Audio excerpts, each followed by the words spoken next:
रामेश्वर उरांव कभी पुलिस के कप्तान रहे, कमांडर रहे और 1972 बैच के आईपीएस ऑफिसर। वर्तमान में झारखंड कांग्रेस के कप्तान है। प्रदेश अध्यक्ष के रूप में झारखंड कांग्रेस की कमान संभाल रहे हैं। साथ ही हेमंत सरकार में वित्त मंत्री और खाद्य आपूर्ति की जिम्मेवारी भी संभाल रहे हैं।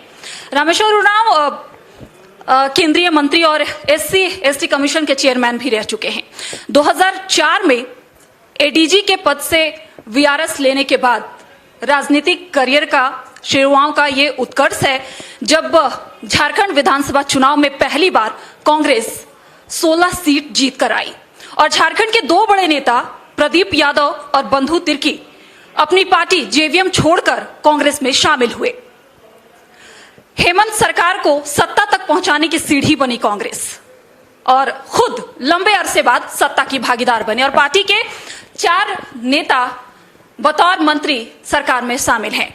वर्तमान प्रदेश अध्यक्ष रामेश्वर उरांव के खाते में उपलब्धियां हैं तो चुनौतियां भी कम नहीं है। चुनौतियां कांग्रेस को इससे आगे ले जाने की, कांग्रेस को एकजुट करने की और हर कांग्रेसी के लिए ये एक बड़ा टास्क है। हमारे साथ खुद कांग्रेस के मुखिया मौजूद हैं, उनसे ही सरकार और कांग्रेस के तमाम पहलुओं पर चर्चा करेंगे। सबसे पहले तो एबी न्यूज में आपका स्वागत है। बहुत धन्यवाद। बतौर आईपीएस ऑफिसर या पॉलिटिशियन, अगर इन दोनों की बात करें तो आप किस काम में ज्यादा संतुष्ट रहते हैं? देखिए, 2 प्रोफेशन मेरे हो गए। एक इंडियन पुलिस सर्विस में रहा 72 से 2003 4 जनवरी तक और इसके बाद मैं इस्तीफा दिया और राजनीति में आया हूं और अभी तक आप मुझे यहाँ पा रही हैं। तो दोनों ही व्यवसाय प्रोफेशन मुझे बहुत अच्छा लगते हैं। जब मैं पुलिस में था तो सेवा करने का मौका बिहार सरकार ने काफ़ी दिया। जगह जगह मैं एसपी के रूप में, डीआईजी के रूप में, फिर जोनल आईजी के रूप में पदस्थापित रहा। बिहार सीआईडी का चीफ भी रहा। तो इस तरह से वहाँ भी संतुष्टि बहुत मिली हमको और मैं कहूँ कि मैं वहीं निखरा, पुलिस सर्विस में ही मैं निखरा। लोगों का अथाह प्रेम उसी समय से मिलना शुरू हुआ। झारखंड बनने के बाद मैं राजनीति में आ गया और राजनीति में भी मेरी पार्टी ने, मैं कांग्रेस पार्टी का हूँ, मेरी पार्टी ने और ख़ास करके मैडम सोनिया ने मुझे महत्व दिया, मुझे आगे बढ़ाया। मैं सदा याद रखूँगा इसको, मैडम सोनिया जी को, कि मुझे उन्होंने आगे बढ़ने का मौका दिया और मुझे प्रदेश अध्यक्ष भी बनाया। और मैं चुनाव लड़ाना चाहता था, लेकिन मैडम के कहने पर मैं चुनाव लड़ा और कोई मांग मेरी नहीं थी। विधायक चुना गया लेकिन कोई मांग नहीं थी, लेकिन अचानक मुझे कहा गया कि मुझे मंत्री पद संभालना है तो मैं संभाल रहा हूँ यही। लेकिन दोनों ही व्यवसाय मेरे लिए बहुत प्रिय रहे। दोनों में हमको जनता का, लोगों का अथाह मिला, प्रेम मिला है, प्यार मिला है। तो कुछ ऐसा जो बतौर आईपीएस रहते छूट गया हो और जिसका मलाल आज तक आपको है कि मैं वो काम नहीं कर पाया? नहीं, मुझे आईपीएस रहते हुए कोई काम नहीं छूटा। मुझे सरकार ने बड़ी बड़ी जिम्मेवारियां दी। मैं याद करता हूं कि उस जमाने में बिहार में कम्युनल राइट, कास्ट राइट खूब होते थे और सरकार किसी की भी रही हो, मुख्यमंत्री कोई भी रहे हों, लेकिन मुझे अच्छा लगता है याद करते हुए कि सरकार मुझे चुनती थी। जहां कम्युनल राइट होता था उसको संभालने के लिए, जहां कास्ट राइट होता था उसको संभालने के लिए।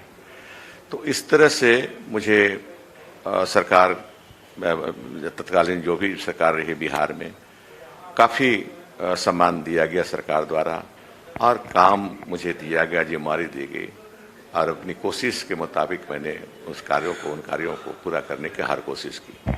आप राज्य के वित्त मंत्री हैं, इस रूप को किस चुनौती के रूप में आप देख रहे हैं? देखिए, चुनौती भरा है वित्त मंत्री का काम, वित्त मंत्री का पद।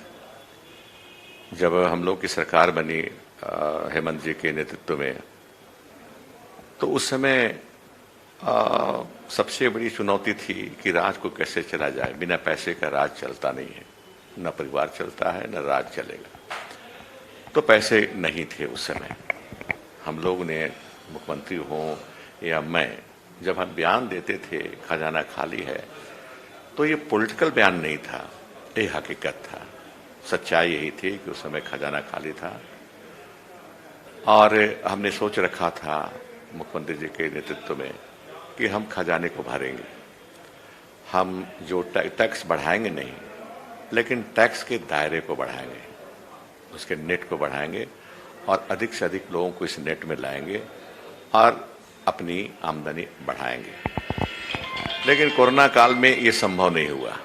ये संभव नहीं हो सका अभी तक कोरोना में कि हम कुछ कर नहीं सके। उल्टा ये हुआ कि इस पीरियड में हमें जो राज्य को आमदनी होती थी, वो उसमें एक तो एक्साइज में कहूँगा मैं, वो जीरो हो गया। हमारा जो ये है वो जीरो हो गया, आमदनी जो जीरो हो गया राज्य की। दूसरा मुख्य जरिया था हमारा वैट का, पेट्रोल और डीजल में वैट लगता है, उससे अच्छी खासी आमदनी राज्य को होती थी। उसमें भी दिक्कत आई। हम ये कहेंगे कि मात्र 10% रह गया था, 10% रह गया था हमारी आमदनी। लेकिन अब जैसे जैसे अनलॉक हो रहा है, हमारी आमदनी बढ़ने शुरू हो गई और हम आगे बढ़ेंगे, फिर प्लानिंग करेंगे, हम आगे बढ़ेंगे। ये चुनौती हमारे वित्त मंत्री के रूप में है। आप बार बार ये कहते हैं, बयान जो सामने आता है कि खजाना खाली है और ये जो कोरोना त्रासदी है, ऐसे में खजाने को लेकर जो बार बार चीजें सामने आ रही हैं, वहीं विपक्ष का कहना है कि सरकार काम ही नहीं करना चाहती है, बहाना कर रही है। देखिए, विपक्ष को उनको अधिकार है बोलने का, वो उनके आलोचना को हम सकारात्मक ढंग से लेते हैं, उनको कहने दीजिए। लेकिन वो भी जानते हैं, अकेले जब मिलते हैं तो बोलते हैं कि आप सही बोलते हैं कि खजाना खाली है। पूर्ववर्ती सरकार कुछ ऐसा फिजूल खर्ची की कि पैसे व्यर्थ में गंवाए गए। जनता की गाड़ी कमाई टैक्स के रूप में लिया गया, लेकिन उसको व्यर्थ में गंवाया भी गया। अब नाम नहीं लेना चाहूँगा कहाँ कहाँ गंवाया गया, लेकिन ऐसा हुआ। तो वो भी मानते हैं, अकेले में विपक्ष में है, उनका काम है हमारी आलोचना करना, सरकार की आलोचना करता बोलते हैं, तो ऐसा हम बुरा भी नहीं मानते हैं। इस जो त्रासदी है, इसमें और ज्यादा चुनौतियां हैं, कारोबार ठप है, तो सरकार पैसे कहां से लाएगी? आपकी सरकार में भी खजाना नहीं भर पाएगा? नहीं, हम भरेंगे। हम अगर जैसे इस संकट का काल गुजर जाएगा या कम हो जाएगा, ये बीमारी कम हो जाएगी, हम इकोनॉमी जो लॉक हो गया है अनलॉक करने में कामयाब होंगे, तो हम जानते हैं कि कहाँ से हमें राशि आएगी, है ना। पहला तो ये कहना चाहूँगा कि राशि हमारे पास है, भारत सरकार में बकाया के रूप में, वो नहीं मिल पा रहा। अब ले लीजिए कोयला के क्षेत्र में, या जो कोयला पर अधिकार भारत सरकार का होता है, दो मत नहीं, लेकिन जमीन तो हमारी है ना। हमारी जमीन ले रहे हैं, राज्य की जमीन ले रहे हैं आप, तो उसको देना पड़ता है ना। जमीन के लिए राज्य सरकार को देना पड़ता है। जमा होते होते एक अनुमान के अनुसार लगभग 45-50 हजार करोड़ भारत सरकार के पास, कोयला मंत्रालय के पास हमारा बकाया है। अगर मिल जाए तो वाह वाह, हम तो बहुत खुश होंगे, राज्य को खुशहाल कर देंगे, हम लोग अच्छा काम करेंगे इस सरकार के अंदर में। इस तरह से बहुत से हैं भारत सरकार के पास बकाया है हमारा, वो अगर मिल जाए तो हमारा कोई दिक्कत नहीं होगी, ये बताना चाहते हैं हम लोगों को आपके मार्फत से। क्या आप विकास की प्राथमिकताएं बदल रहे हैं? विकास कार्य को कैसे करेंगे आप?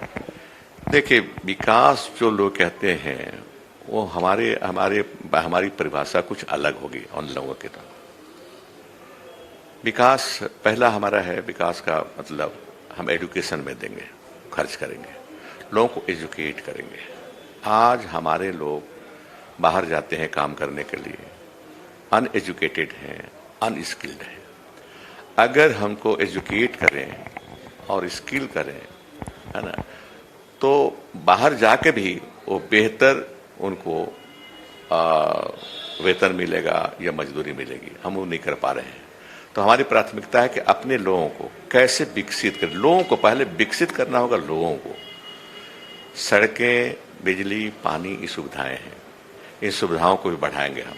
लेकिन विकास जो है, आज अगर जरूरत पड़ेगी राज्य सरकार को डॉक्टरों की, इंजीनियर की, हमारे पास है नहीं। बाहर से अगर कंपनियां आती हैं, इंजीनियर खोजेंगे तो इंजीनियर है नहीं, ट्रेंड इंजीनियर, उनको बाहर के राज्य से लाना पड़ता है।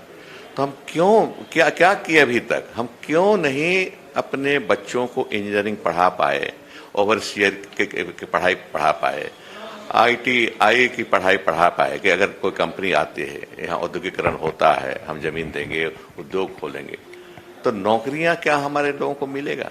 क्या एजुकेटेड हैं, उस स्किल्ड हैं, उस लायक हमारे आज के दिन में नहीं है, बहुत कम है। तो ऐसी स्थिति में हमको स्किलिंग करना है, एजुकेट करना है, स्किलिंग करना है, तब हम कहेंगे कि हम विकसित हो रहे हैं, आगे बढ़ रहे हैं। यहाँ नहीं काम मिलेगा तो बाहर मिलेगा, लेकिन मिलेगा। आपने स्किल की बात की।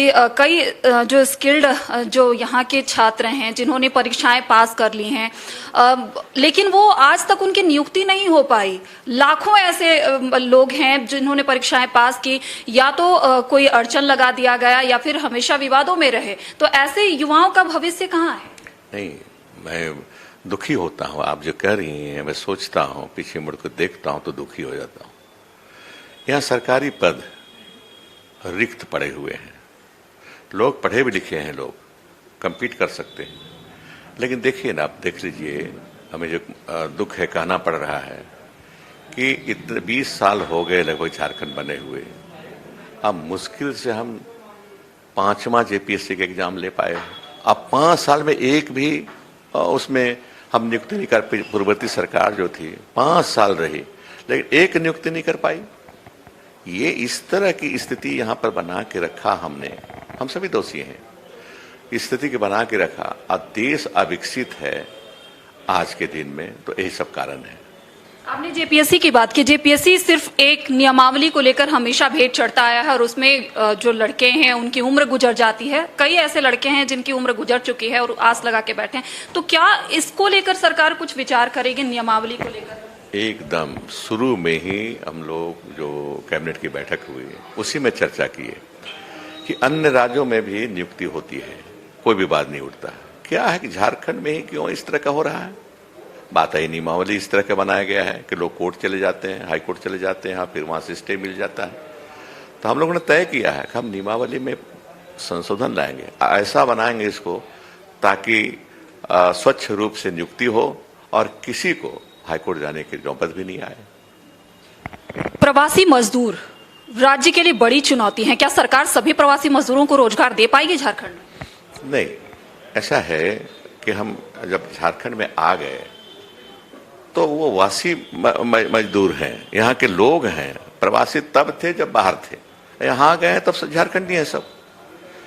इस तरह की भाषा का प्रयोग मैं नहीं करता। जब आ गए हैं लोग, तो जब बाहर थे तो प्रवासी कहता था, मैं भी कहता था, लेकिन जो वापस आ गए तो प्रवासी नहीं है।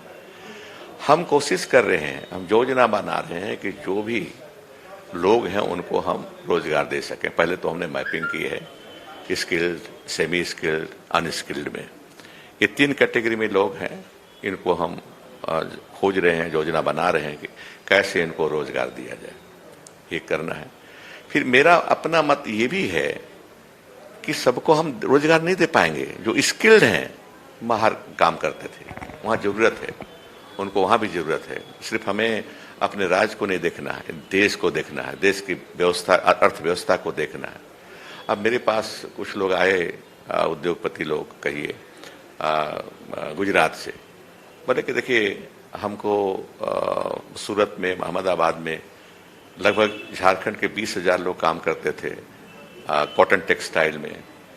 अब अगर नहीं वापस जाएंगे तो हमारा कारखाना बैठ जाएगा, है ना। तो हमने कहा कि नहीं, आप रोकेंगे नहीं उनको, वो जाएं, आप उनको मोटिवेट कीजिए, प्रेरित कीजिए, कुछ जाएं। लेकिन शर्त है हमारी भी, राज्य सरकार की शर्त होगी कि उनको शेल्टर बढ़िया दिया जाए, रहने की व्यवस्था अच्छी होनी चाहिए उनको। इसके साथ मिनिमम वेजेस की बात नहीं करें हम, अब समय आ गया कि फेयर वेजेस की बात करें, उचित मजदूरी की बात करें, न्यूनतम की बात नहीं करें। न्यूनतम दर बहुत हम लोग देख लिए। इसके साथ साथ उनके बच्चे परिवार से जाते हैं तो उनके बच्चों की पढ़ाई का भी ख्याल रखें आप, और फिर मेडिसिन का भी ख्याल रखें। बीमार पड़ता है आदमी, पड़ता ही है, मेडिसिन का भी करें।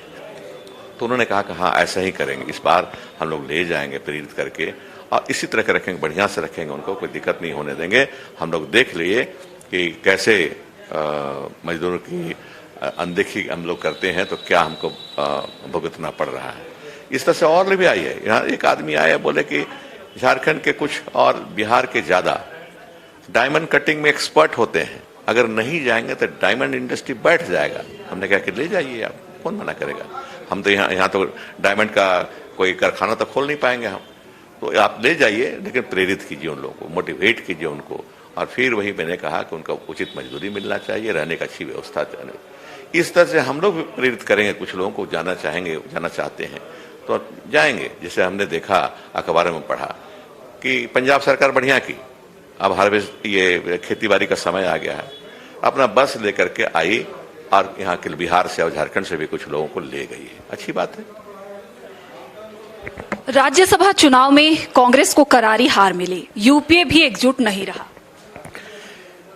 देखिए, मैं स्पष्ट बोलूं कि हमारी पार्टी है, राष्ट्रीय पार्टी है। हमें जो निर्देश मिलता है केंद्र से, आला कमान से, उसका पालन करते हैं। हमें निर्देश मिला कि हम कैंडिडेट देंगे, हमने कैंडिडेट दिया। अब हमारी संख्या तो कम थी, पहले से हम जानते थे कि संख्या हमारी कम है, और कुछ लोगों से बात भी हुई। हम कहे कि लाइक माइंडेड थे, ऊपर कि हम आपको देंगे।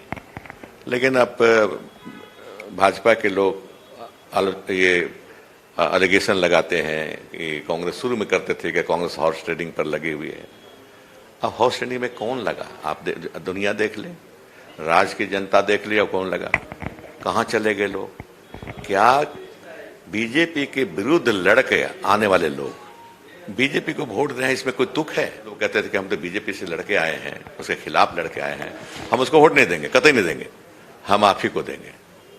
लेकिन कुछ खेल हुआ, बीजेपी के द्वारा खेल खेला गया और वो सब उधर ही चले गए। आप प्रदेश अध्यक्ष बने, कांग्रेस में भी बड़ा बदलाव नजर नहीं आया, अभी तक पूरी कमेटी भी नहीं बन पाई। जी सही बात है, लेकिन आप कारण जानते हैं, खुद जानती हैं आप, लोग जानते हैं। इलेक्शन हुआ, विधानसभा शुरू हो गया, इलेक्शन के बाद सरकार बनी, विधानसभा शुरू हो गया, उसी मध्य कोरोना का संकट आ गया और हम लोग कहीं निकल नहीं पाए। कोरोना जैसे खत्म हो सकता है इस महीने में खत्म हो जाए, अगला 15 जुलाई तक खत्म हो जाए, स्थिति और सुधरे तो हम इसको बढ़ाएंगे। पहला हमारा चैलेंज है कि हम मेंबरशिप ड्राइव शुरू करेंगे। हमने शुरू किया था मेंबरशिप ड्राइव, हम आगे नहीं बढ़ा पाए, लेकिन इसके बाद जो लॉकडाउन खत्म हो जाता है, स्थिति सुधर जाती है, तो हम मेंबरशिप बढ़ाएंगे। पहला तो हमारे मेंबर बने, तभी ना हमारी पार्टी मजबूत होगी। ये जो है प्रदेश में कमेटी वगैरह का बनना वो जरूरी है, बहुत जरूरी है, लेकिन हमारी दूसरी प्रायोरिटी में ये होगी। पहले प्रायोरिटी हमारा मेंबरशिप ड्राइव है, उसको करेंगे, और फिर इस पर कमेटी बनाने का भी काम हम करेंगे। हम दिल्ली से बात करेंगे, आलाकमान से बात करेंगे, और कमेटी भी राज्य में बनाएंगे। अच्छे लोगों को, जो काम करते हैं उनको बनाएंगे, जो बात बनाते हैं उनको नहीं बनाना चाहेंगे हम, जो फील्ड में निकलते हैं। और यहाँ किसी भी पार्टी में ज़्यादा दूर देखिएगा कि बात बनाने वाले जाते हैं, उनको पद मिल चाहिए, पद मिल गया, इसके बाद घर से निकलेंगे नहीं, पार्टी का काम करेंगे नहीं। तो हमारी अपनी व्यक्तिगत राय है कि हम वैसे लोगों को, हम सलाह देंगे दिल्ली को कि वैसे लोगों को लिया जाए कमेटी में जो बाहर निकल के लोगों के बीच में जाते हैं और पार्टी के बारे में चर्चा करते हैं, सिद्धांतों को बताते हैं और लोगों को पार्टी की ओर आकर्षित करते हैं। कांग्रेस हमेशा आपसी विवादों से ही घिरी रहती है, संगठन के अंदर ही विवाद आम है, इसे कैसे दूर करेंगे? नहीं, ये कोई नई चीज नहीं है, मैं कहूँगा नई चीज नहीं है। पुराने जमाने से जहाँ भी संगठन रहता है या संघ रहा, पुराने जमाने में मैं बुद्ध साहित्य बहुत पढ़ता रहता हूँ। बुद्ध पहले व्यक्ति थे जिन्होंने संघ बनाया, संगठन कह लीजिए या संघ कह लीजिए, बनाया। उसमें भी विवाद होता था उस संगठन। एक बार तो मैंने पढ़ा है एक जगह कि संघ के लोग से लाचार होकर के विवाद से 1 साल के लिए लगभग महात्मा बुद्ध, भगवान बुद्ध संघ को छोड़ दिए थे कि कोई नई बात विवाद नहीं है, पार्टी है, तरह तरह के लोग हैं, तरह तरह के विचारधारा के लोग हैं। हालांकि हमको एक विचारधारा मानना है, कांग्रेस को मानना है, एक विचारधारा को मानना है, अपने नेता को मानना है, संगठन को मानना है, नेता को मानना है, पार्टी के सिद्धांतों को मानना। ये लेकर अगर हम आगे चलेंगे तो विवाद कम होगा। विवाद तो रहेगा, देखिए वो सच्चाई है, वो उसमें हम कोई दावा नहीं कर सकता कि विवाद रहेगा ही नहीं, लेकिन विवाद कम रहेगा। आपके आने के बाद सुखदेव भगत, प्रदीप बलूमचू जैसे पार्टी के बड़े नेताओं ने पार्टी छोड़ दी। अब उनसे पूछिए, हम क्या बोलेंगे? हम क्या बोल सकते हैं उनके बारे में? वो अलग व्यक्तित्व हैं, है ना, अलग व्यक्ति हैं, उनका अलग व्यक्तित्व है, तो वो बताएं कि क्यों छोड़े। जिस पार्टी ने उनको सब कुछ दिया, नाम दिया, आपने एक प्रदेश अध्यक्ष बनाया, एक को सीएलपी नेता बनाया, और क्या मंत्री भी बनाया एक व्यक्ति को, तो इसके बाद भी चले गए, तो सिद्धांत में कमी उनकी रही है ना। पार्टी के प्रति जो विश्वास होना चाहिए, पार्टी नेतृत्व पर जो विश्वास होना चाहिए, वो नहीं रही उनमें। अब मैं ये खुल के कहूंगा कि बहुत दिनों के पश्चात सोनिया गांधी जी जैसे हमारी नेता है, पार्टी के अध्यक्ष, इन पर ना विश्वास करना, अब इसको पार्टी छोड़ देना, मेरे समझ से परे है ये सब चीजें। शुक्रिया हमारे साथ बात करने के लिए। तो हमारे साथ कांग्रेस प्रदेश अध्यक्ष रामेश्वर उरांव जी थे, जिन्होंने तमाम सवालों के जवाब पर खुलकर अपने विचार रखे। आपने सुना कि इन्होंने कहा है कि जो बयान आता रहा है खजाना खाली को लेकर, उसको भरने की कवायद सरकार करेगी। साथ ही कांग्रेस में जल्द ही जिस कमेटी का विस्तार होगा, वो आला कमान से बात कर उस पूरी कमेटी को भी बनाया जाएगा। कैमरामैन अरुण के साथ मैं प्रियंका मिश्रा, एबी न्यूज, रांची।